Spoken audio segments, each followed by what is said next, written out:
Hello, people. So, my weekly address to the faithful. All right, so this Patreon page channel has, there's a lot of stuff on here. There's a lot of stuff, a lot of ritual stuff, a lot of teaching on the elements. Um, I kind of wanted to take a little bit of a break before, we're moving into some big stuff. So, I guess let me talk about that first. Again, I've talked about it a little bit. I'm still formulating a lot of it, but I want to share with you, where my thoughts are. So,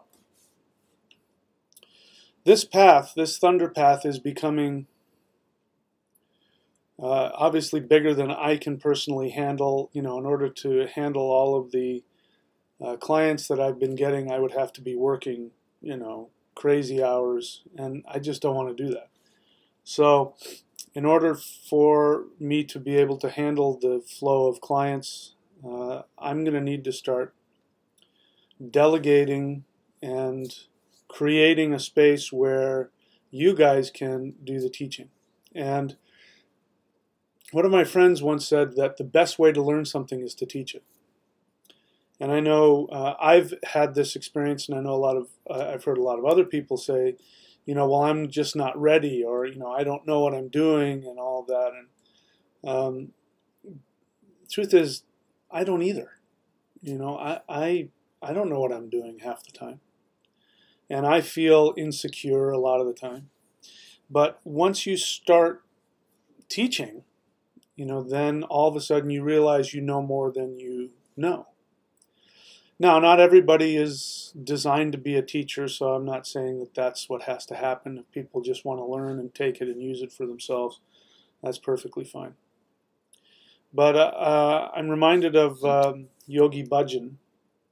He's the guy who started what we call Kundalini yoga. There's all different kinds of Kundalini yoga, but when you go, like if somebody says I'm going to a Kundalini yoga class, it's probably a Yogi Bhajan Kundalini yoga, and he always said that he was not there to teach yoga; he was there to create teachers, and then the teachers went out and taught the yoga.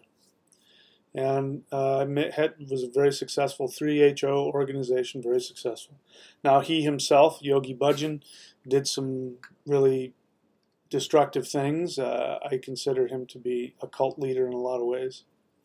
But like with Castaneda, Castaneda was also a fraud and a cult leader.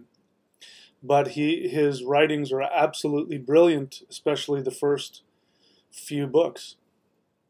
And I model a lot of my thinking after what I read in Castaneda, even after finding out that he himself didn't practice it.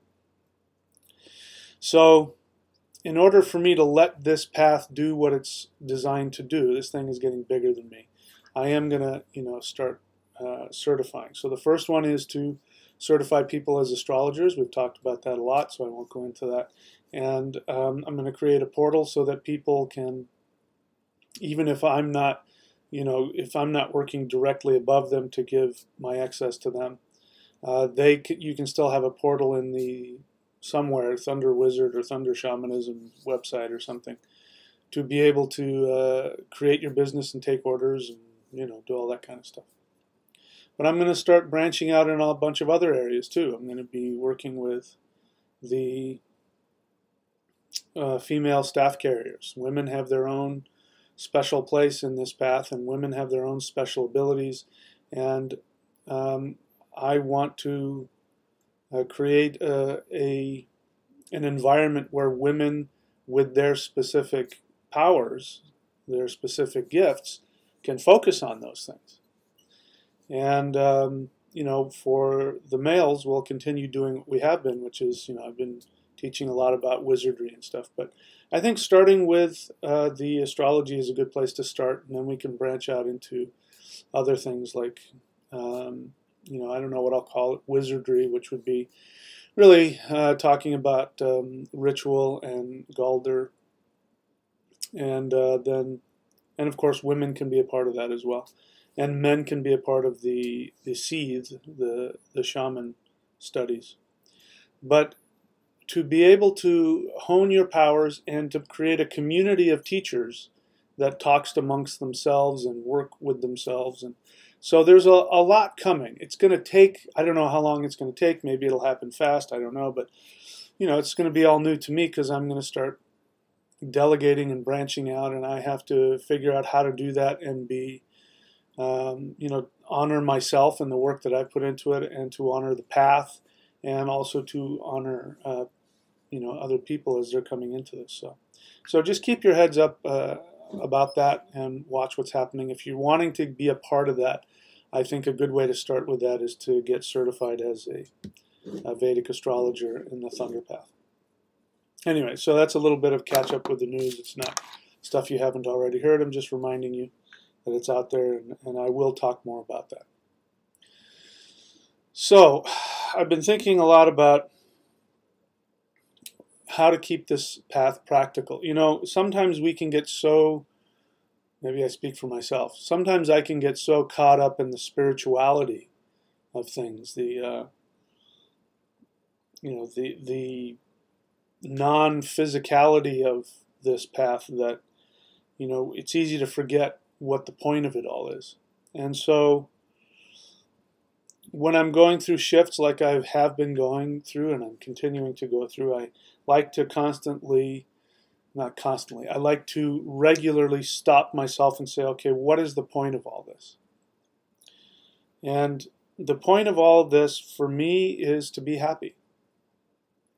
I can't speak for you. I believe it's true based on a lot of people that I've worked with. I think a lot of people seek out spirituality to find peace and comfort and happiness. Some people are in a great deal of pain. Some people have disease. Some people have emotional issues. Some people are outright freaking out, and they seek out spirituality to gain some happiness and some peace and some health in their life. I do a lot of things to take care of myself, and without getting too specific, I went to one of the groups that I go to for my own health and evolution, and one of the guys in there started talking about how he doesn't come there to feel good.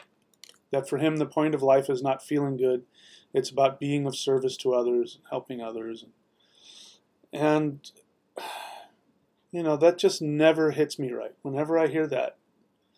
Now, if you look into my chart, I can show you in my chart why I'm designed to think that way. I'm a Leo for once, for one reason. Leos are, we are all about, enjoying things. And I've got things in different nakshatras which are about enjoyment and happiness and all of that. But to me, I can't imagine life being worth living if you're not happy. Having said that, that doesn't mean that as you know, it's not about creating a false happiness through stimulation, like drugs or alcohol or even sex, as much as I like the latter. I like that a lot. But, that none of those things bring ultimate fulfillment. They, especially we go on the extreme of drugs, for instance, drugs and alcohol, money, stuff. Those things bring at best fleeting enjoyment, and you have to pay a price for that. You haven't earned it. But having said that, I also know that a great deal of the time that I am in my physical body, I'm experiencing some kind of discomfort. Emotional, mental, physical, and some of these things you can't turn off. And in fact, I've learned to live, with a lot of emotional turmoil. I didn't share. I shared with a couple of people what things were like for me, 30, 40 years ago. Things were very, very difficult for me. Looking back on it, I don't know how I survived. I can't really say that. I mean, I guess I can see how I survived. And this this life, this attitude that I have towards living life that I continually hammer away at. I do that because it's saved my life. And I can't imagine what life would have been like for me with all of the things that were working towards, in my mind and in my life and in my history, pushing me towards, real mental and emotional discomfort and instability. And all of the power, I sought power. I went, into spirit fighting. Number one, because it felt really good. Felt the energy as it flowed through my body made me feel good. It didn't necessarily make me sane or happy, but it was a tool. As I've said, I know a lot of people in that path who weren't very sane and weren't very happy, but had a lot of power.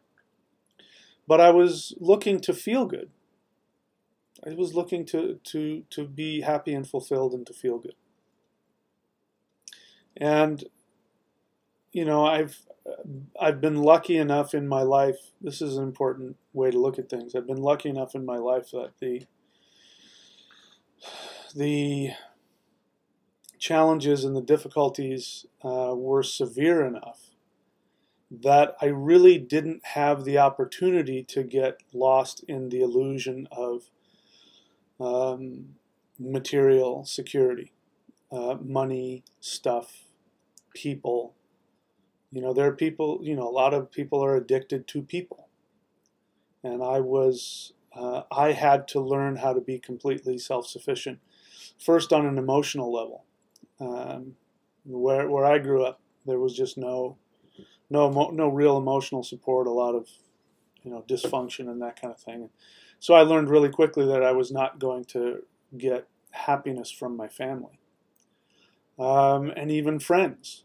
And then later on, business partners and teachers. I had all but one teacher that I've had in my life all betrayed me in some way or other. And so I learned that even teachers, you can't rely on them.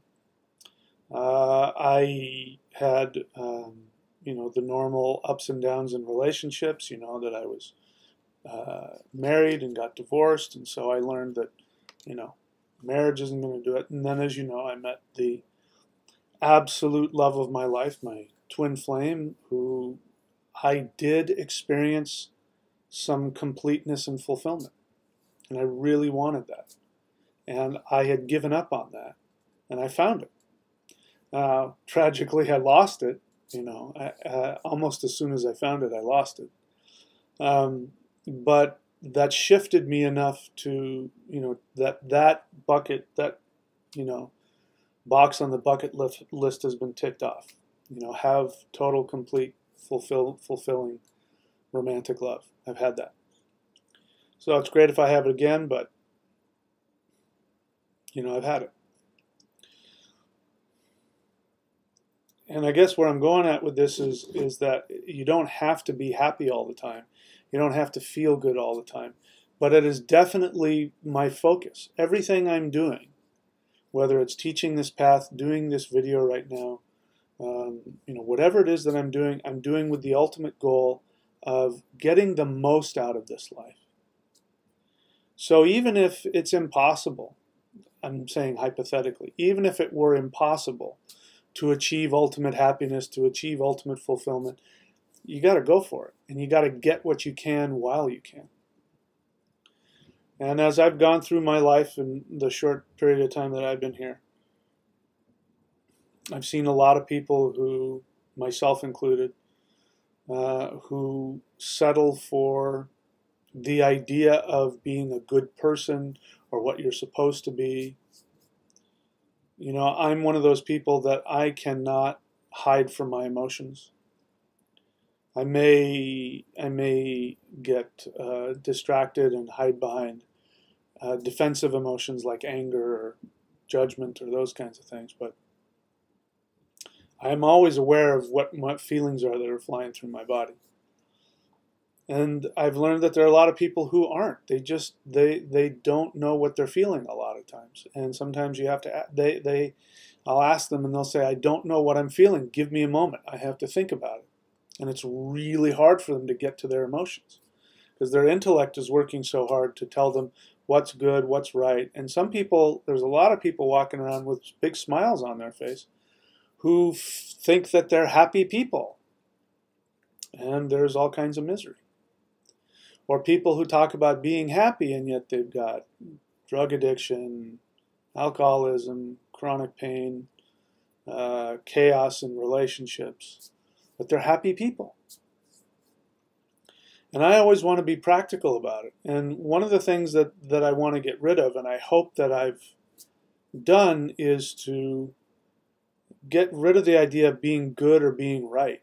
So even when I talk like I am right now about, people who, in my estimation, are going after things that aren't going to give them happiness, like success or material success or being good or having a good reputation or fame or whatever it is. A lot of times when I criticize that mentality, people will then think that I'm telling them they're wrong or they're bad. And that's a big one. People want to be, they just want to be told that they're right. That they're, I don't mean that in like an egotistical way. They just want to be told, you're doing okay, you're a good person. And the ultimate thing is, how do you know what a good person is when you don't know what you think about yourself? So I have been lucky. The isolation that I've had and the challenges that I've had in my life have forced me to be very practical about, what it's all about. And being happy and being comfortable is the most important thing. And having my own respecting myself. If I can look myself in the mirror and say, I respect, I'll just give you an example. I've been, as you know, I've my whole focus for my life in terms of fun is all about surfing. And this path that I do is my service to the world as well as my business. I do it because I have to. I have to get it out. If I didn't get it out, I would be crazy miserable talking as I do, walk around talking to myself all the time about the nature of the universe and reality. And so it just, now I get to do it and get paid to do it. So that's good. But right now, what I want to do is I want to experience everything I can about surfing. I'm mindful of my age, as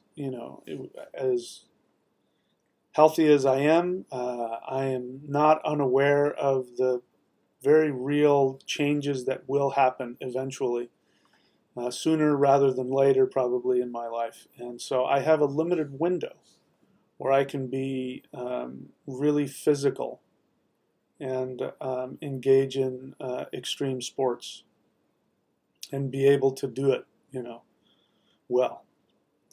So I'm going crazy buying surfboards, and I'm trying, because I'm testing them out. I'm doing, I've been a shortboard surfer my whole life, and I won't bother you what the difference is, but longboards are a whole other set of surfing. It's a whole different skill set, and it's a whole different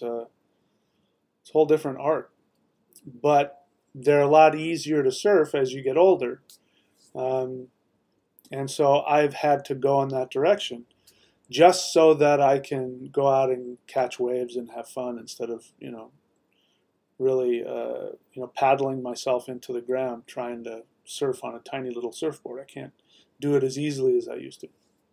So now I'm learning things all over again, and I'm having to try all kinds of different things, and so I'm buying different kinds of surfboards, and every time I go out I'm taking a different one and I'm testing out to see what it's all about. I'm having a blast. But if I stop, there's a part of me that will start telling me, don't you think you have enough? Don't you have enough surfboards? Like there's that, like my ex-wife in my head, or my mom in my head, or, I don't know what that's all about, who gives a crap? And I have to sit myself down and say, listen, Mike, the only thing that matters is what you care about. There's nobody here judging what you do or you don't do. You do what's important to you. And so I have to give myself permission. If I want to buy 1,000 surfboards, then that's what I'm going to do. Because what is most important to me and what I have the most respect for is going after that which is going to bring me the greatest joy and the greatest happiness and the greatest fulfillment in my life. And, I still haven't, I'm still nitpicking about where I live and how I live. I'm still doing that. I'm still nitpicking about, do I want to have another partner in my life? How am I going to take care of my physical libido and, be in a relationship?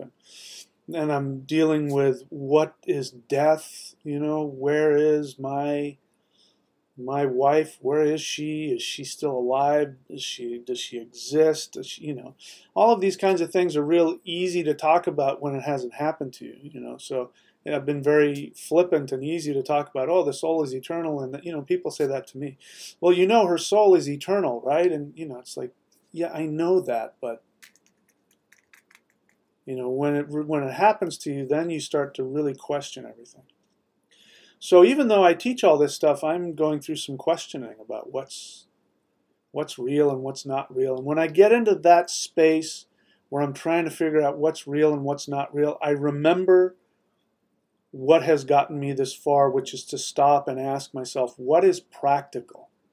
What has worked to make me happy on a practical basis? So let's talk about the theory of reincarnation, the theory of reincarnation, spiritual belief. When I made that shift, I went out of Christianity. I was in Christianity for years, and of course their belief is that there is no such thing, and when people die, they go to heaven or they go to hell, and the thought of people living in hell forever just was unacceptable to me.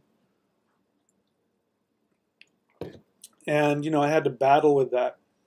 And so when I was looking at different belief systems, I asked myself, what makes the most sense? Because the Christian model means that even if there is a God, he is a total psychopathic nutbag who, there's no justice in that kind of a universe.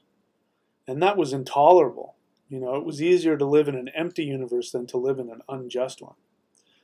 And that's, again, people get all wrapped up about, whether they become either theists or atheists. They believe in God or they don't believe in God. And a lot of people don't believe in God, and their justification is, how can you live in a universe that's so unjust? And really what's happening is they're still theists.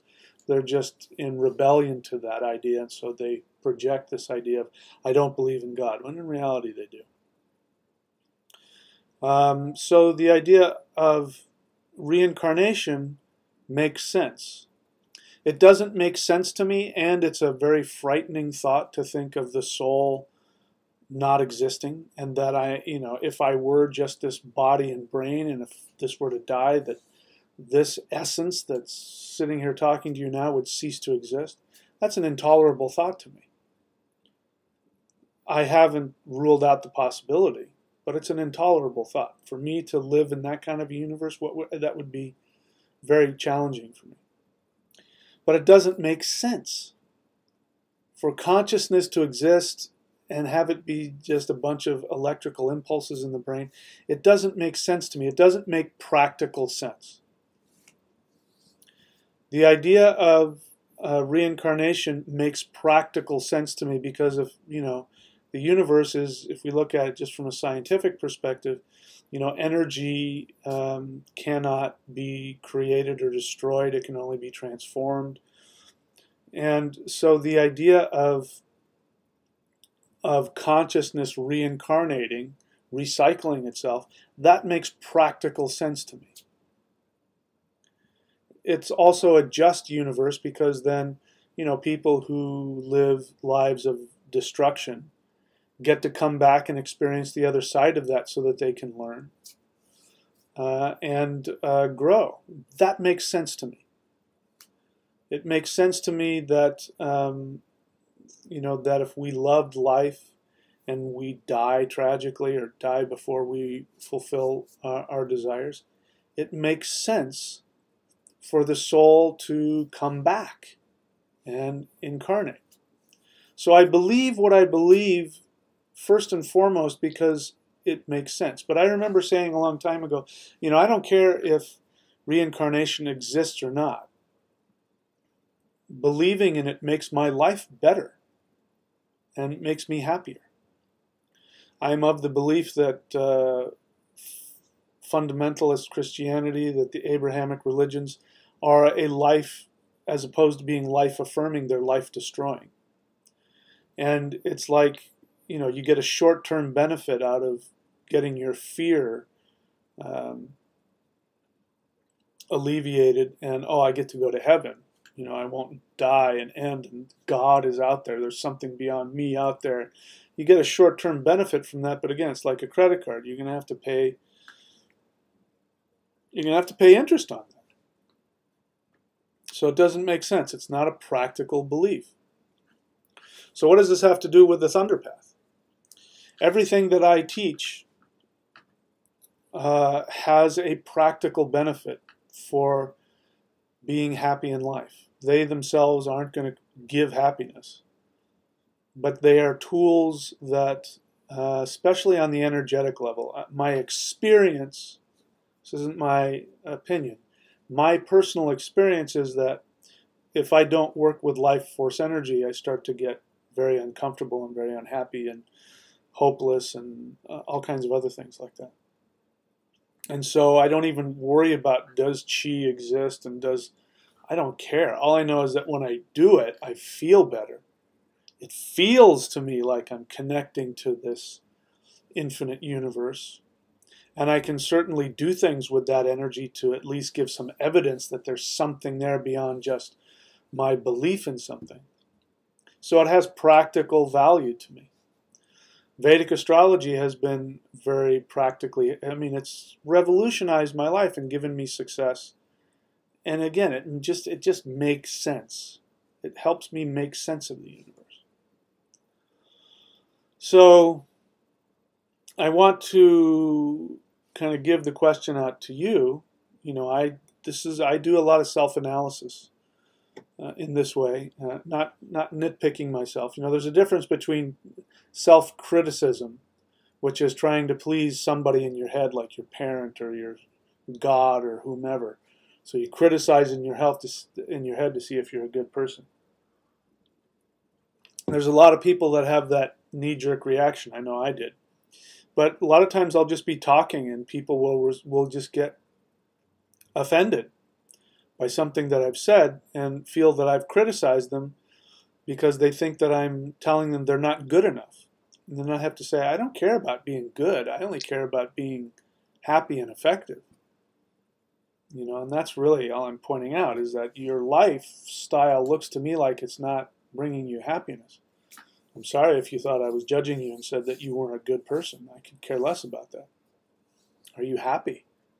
And then they get wrong. Well, what? I'm a bad person because I'm not as happy as you and whatever. Again, they're getting stuck in that self-criticism. That's different. Forgot what I was saying. As is my wont oftentimes. So I want to ask you, what is it that you're looking for in this path?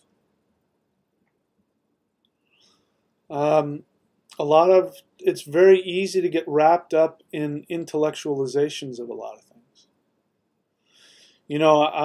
I obviously use my intellect to have come up with the Thunder Wheel, to have made all those connections in multiple spiritual paths that the Thunder Wheel connects with, the 9 worlds, the Rune Wheel, my books on the runes and the Rune Wheel. Obviously, I've used my intellect to make that happen, but I'm only interested in how that benefits me. Like, I'm reminded of when I was first looking into Asatru or Northern shamanism or whatever word you want to use, and I think it was, I'm trying to remember the author's name, Edred Thorson. If some of you, if you're connected to Asatru, you know who I'm talking about. And he was sort of at that time, I don't know if he still is, but at that time he was sort of the de facto expert in runes and all of that kind of stuff. But when I read a lot of his works, a lot of it was, I could tell he was making stuff up as he was going and not acknowledging that. I've tried to acknowledge when I have created something or synthesized something out of my own, and I've tried to show you how I've come to my conclusions. But he would just throw out things that I knew he was just making up. Or he just wouldn't back it up. And people would just take it hook, line, and sinker. And one of them was he made this map of the soul. And in it he had Hugin and Munin and the fetch and the soul and he had like this egg, and he had it compartmentalized in all these different places of, the self and all that stuff. And it was, you could tell he put a lot of effort into it. And I would look at it and I go, what the hell am I supposed to do with that? So what? What does that mean? How can I look at that egg full of all those little words in there, Hugin, Munin, mind, self, soul? How can I take that and do something with that practically, with my body, with my energy? And what is that anything other than just an intellectual concept?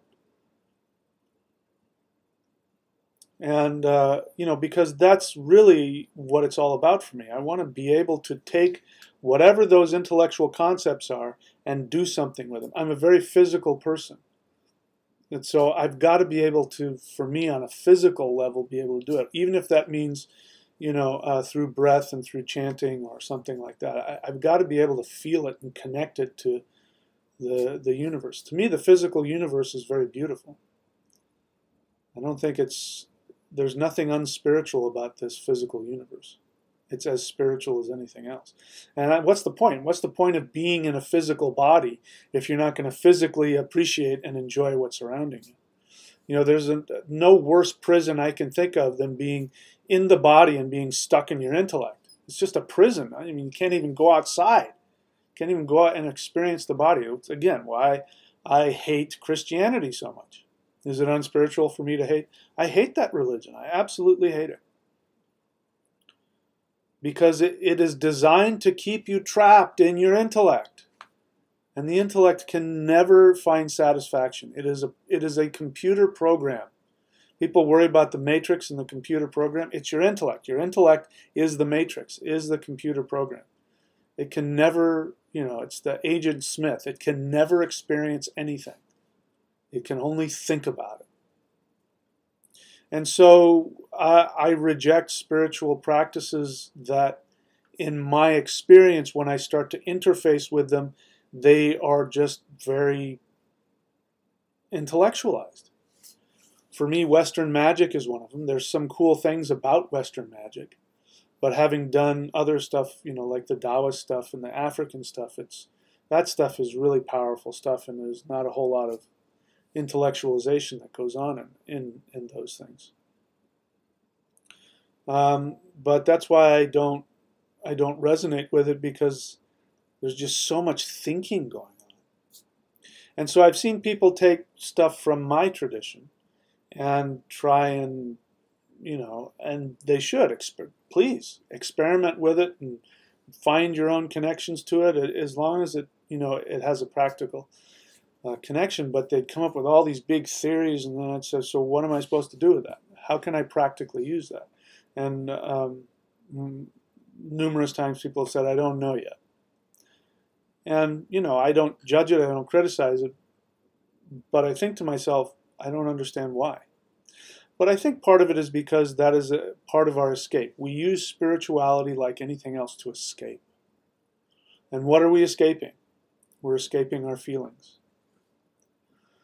It has been my experience that the stuff that I teach, the rituals, the mantra, the Qigong, the celestial Qigong, working with the 8 directions and the 9 worlds, working with runes. All of those things, at least the way that I've experienced it, and I try and teach it the way I've experienced it, is it has a practical effect on me in that it transforms me on a psychological and an emotional level. And it can be very challenging, but it brings up all, feelings that have been unresolved. And, allows me to let go to old false ideas. And when I say false, I don't mean in a judgmental way. I mean, ideas of myself that I can't practically use to create a better life. And those are challenging and frightening to go through those kinds of deaths. So it is important, that if you're following this path, I believe the way to get the most out of it is to find ways to get more connected to your emotional self. It's one of the biggest problems, if not the biggest problem of Western society. I've said it before, I'll say it again. This is why it is so popular to do entheogens, power plants, hallucinogens. This is popular because it gets us out of our feelings. It can sometimes create a false feeling, opioids, for example, they release dopamine and other things, which are the feel-good chemicals of the brain. And those chemicals are normally there reserved for when you have earned it, meaning not like you're a good person, you've earned it, but you do something, you work towards something, and the result of that is the brain releases that chemical to encourage you to keep doing that. Giving, when you give gifts to people, it releases, I don't even know what, it releases feel-good chemicals. When you're in love with somebody, you're dating somebody, and you're going through the falling in love stage. And what is the name of that chemical? There's some chemical, the love chemical. You can see it when I don't have it here, but the picture that I showed you of me and I'm looking at it right now, me and my wife, my fiance. You can see the look in my eyes, and you can see that my eyes are super dilated. I mean, I look like I'm super stoned, but I'm just so in love. But it's totally a chemical. That's nature's way of saying, come together and procreate. This is a good thing. We support this. Here's a happy chemical. Enjoy it. So these happy chemicals are there to give us thumbs up along the way that we are doing things that help the species or help the earth. So when we give gifts, this is why a lot of people like to have kids. Raising kids, you're in a constant state of giving. You're releasing all kinds of chemicals in the brain. It's the universe's way of saying, yes, create more people. Good for you. So when we are looking for those chemical feelings, creating our feelings artificially through chemicals, whether that be through, actually, putting chemicals in you, or, behaviors that do that. And we're doing that so that we can avoid our feelings. That is extremely destructive, and that's not what I want. But here's the reality of it, myself included.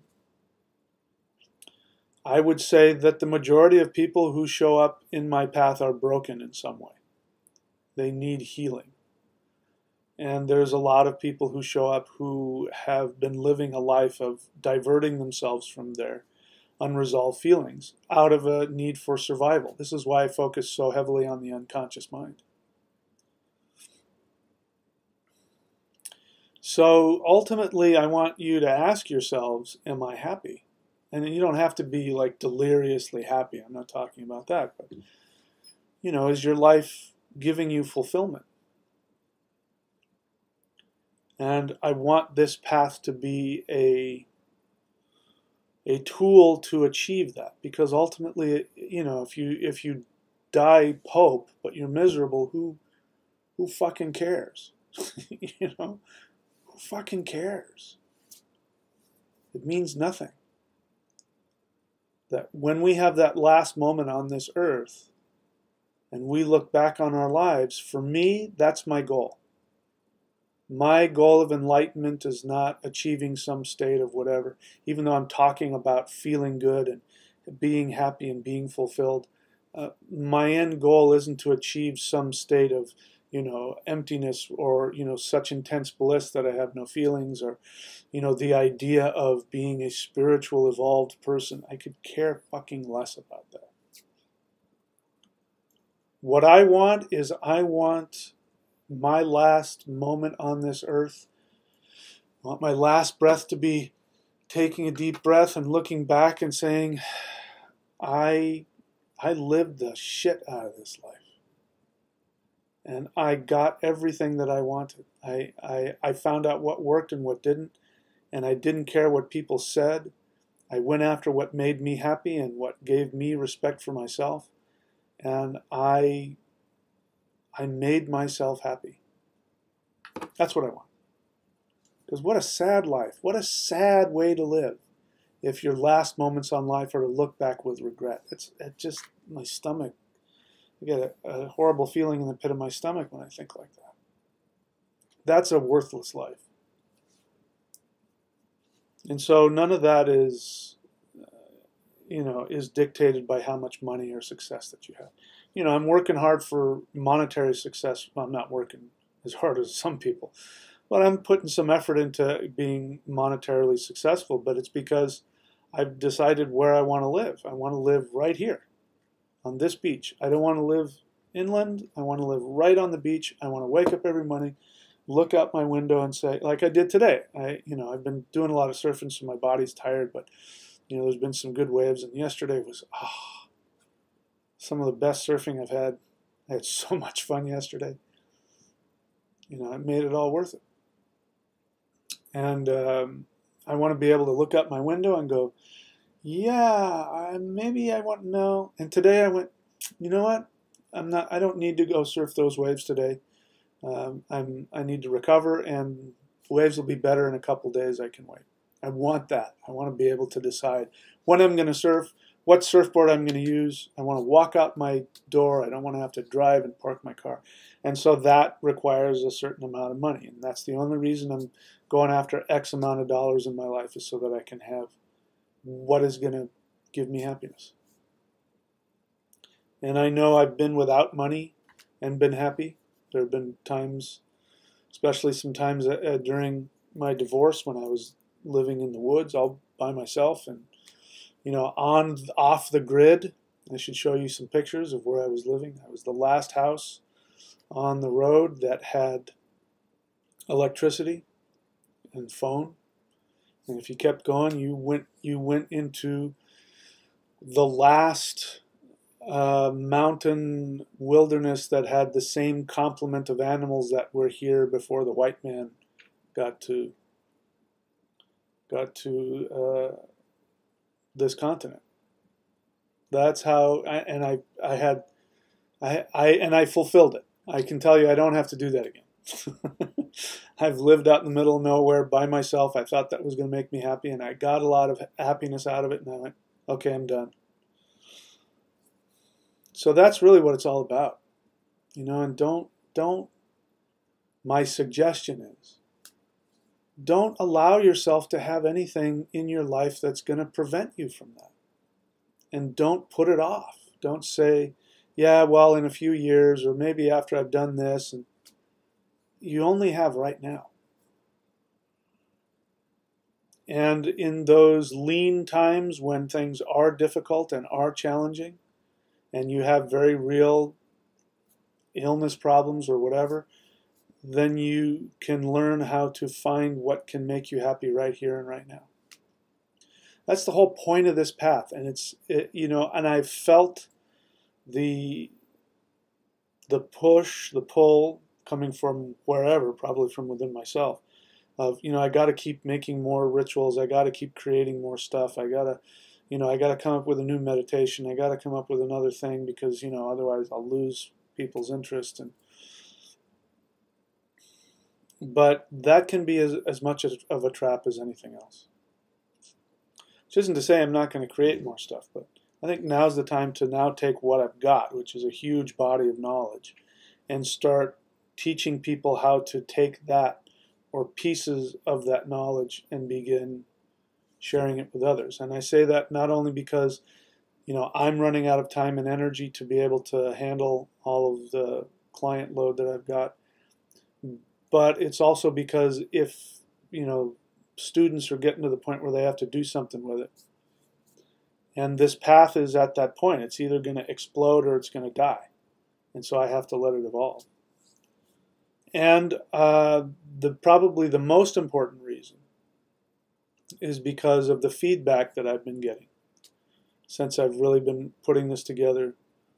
Some of you know who you are, but I just continue to get the feedback that this teaching for some people has completely saved their lives, which is not my intention. I'm not trying to save anybody, but apparently it has saved people's lives. It's given people connection. It's been stuff that's been brewing in them and they didn't know, and I came along, or they found me and it lit up and connected with something that the universe has been teaching them. So this is bigger than me. It's not about me.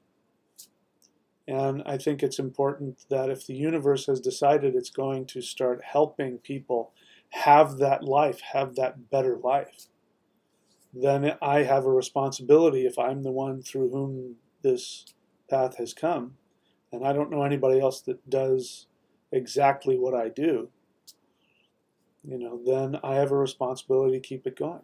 You know, I can't just retreat and surf for the rest of my, not yet anyway. I can't just retire and surf forever. So anyway, that's what I wanted to talk about. You know, keeping this thing practical. And again, I think the main focus is I guess one of the, not the main focus, but one of the main things about it that's very important that I want to emphasize is being able to be conscious of your feelings. It's the biggest thing I'm running into in Western society. Westerners are not conscious of their feelings, and a lot of them, the feelings that they are conscious of are defense feelings like anger and fear and people-pleasing. There are a lot of feelings. I mean, I talk to a lot of people sometimes, you know, who are on the other end of the phone flipping out because they're going through a crisis.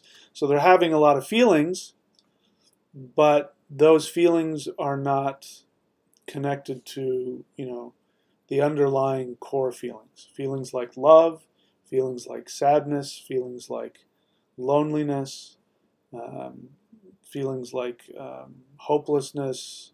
You know, and I'm focusing on the negative ones because those are the ones that people don't want to feel. But there's also feelings of true love. You know, true love is a very vulnerable place, very vulnerable. And people use their spirituality, and they even use their spiritual gifts as a way to avoid being vulnerable. And so I want, you know, I want to be able to empower people to be able to go to those places. You know, one of the groups that I go to, the teacher of it, the facilitator says, you know, a better society is when people can say whatever it is that they're feeling, and not either have to leave or attack. You know, that just talking, just being able to talk your feelings about somebody, towards somebody, that we should have enough strength within ourselves to listen to it and try to understand. And that takes a strength and a vulnerability that I think we're all capable of, but not everybody has that. So, babbled on long enough. So the point is that all this stuff, while you're doing all of this work, I want you to be asking yourself, how can I use this to get more connected to my feelings? How can I use this to make my life better? If you're taking the stuff that I've given and you're experimenting and going off in different directions, you know, stop and go, is this taking me anywhere? Is this giving me anything? Because whenever I've done any of this stuff, I've never done it just to see what that is. I'm always trying to achieve something practical with it. Even with the rune wheel, I was trying to come up with something practical. The thunder wheel, I was trying to come up with something practical. And then I practiced it and I'd do something with it and I would feel the benefit. So if you can't feel the benefit from it, I don't see the point of it. And it doesn't matter what, whether it's my practice or somebody else's practice. If you can't get a direct benefit that makes your life better, that makes you better able to live your life and enjoy it, it does not matter. It's a waste of, for me, it's a waste of energy. If it's fun for you to intellectualize stuff, and I like to do that, that's different. Have fun. But I was thinking a lot about that today, and you know, I got back to, you know, I'll tell you why. I'm still learning how to process the death of my partner, and who is she to me now? And I thought a lot about, it would be nice if she were a spirit walking around being with me all the time. That would be really nice, but that's just a thought in my head, really. And even if that's true, Lisa, if you're on here sitting next to me, even if it's true that that's going on, for me to make that my focus, I think would distract from me having a life. The fact of the matter is, I'm never going to be able to touch her. I'm never going to be able to hear her voice. It's never going to happen again. And so if I want to have a practically happy life, I've got to let that relationship change. She's got to fade out of that physical and be something else. And I want for that something else to be something that makes my life better. And so I continuously ask myself when I have thoughts and beliefs, I ask myself, is that helping me live my life? And if the answer is yes, then I don't care if it's true or not. So like getting back to reincarnation. I chose to believe in reincarnation because it made my life better. I was better able to enjoy the universe and not see things from a fear-based perspective or a victim perspective. It helped me realize that, you know what, yeah, people, that person may have they're born without legs and they're blind, and that's a really fucked up way to live, and I wouldn't want to live that. And how can the universe, the only way that that makes sense is if that person has chosen to live this life that way to learn certain things, and then they learn and they move on and they get to enjoy something else. And that whole life, even if that whole life is filled with difficulty and misery, then it makes sense to me that that soul is going, yeah, but I'm doing it for a reason. I'm teaching myself something so that when I come back, I can have more fun. That makes sense to me. I can accept that. Whether it's true or not, I honestly don't care. Because if it's true and I die and I no longer exist, it won't matter. What I believed won't matter. But what I believe right now, as it affects my ability to interact with this world and to get enjoyment out of it, that has practical reality.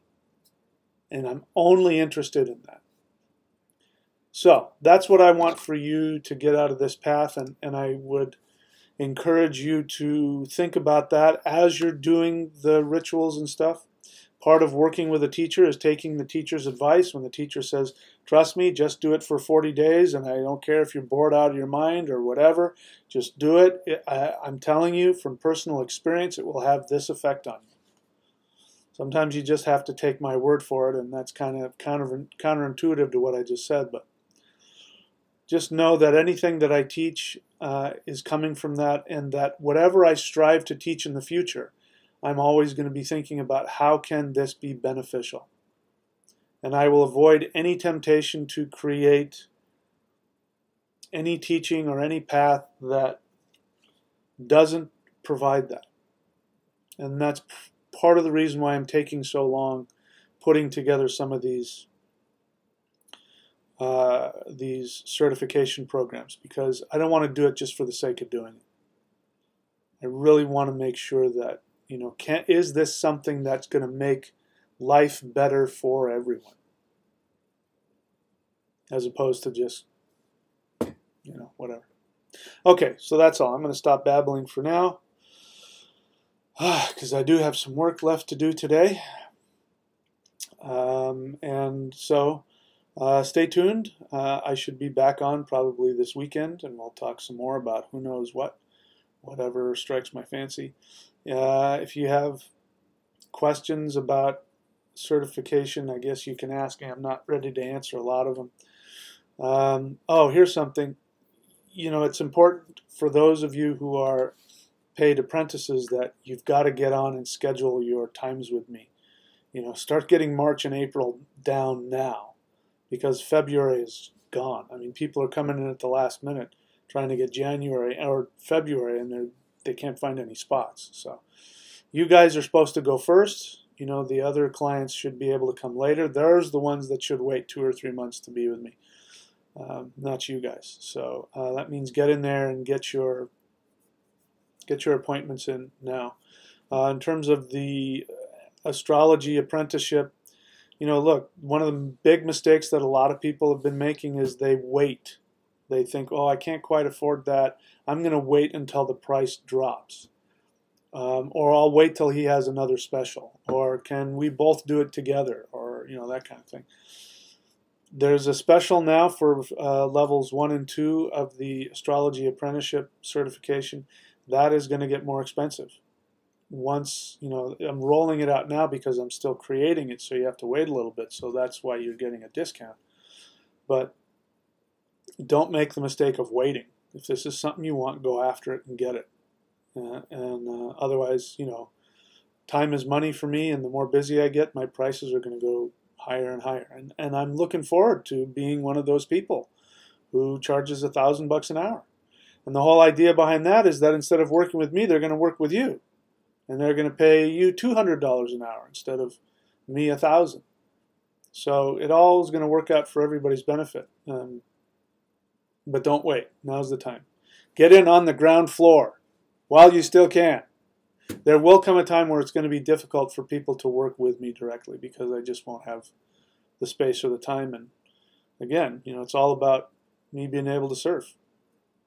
So that's it for now, my friends. We'll talk to you again soon. Thank you again, everybody, for your communications with me. Thank you for everybody sharing with me, you know, the positive compliments, and sharing with me the changes that have happened to you as a result of this.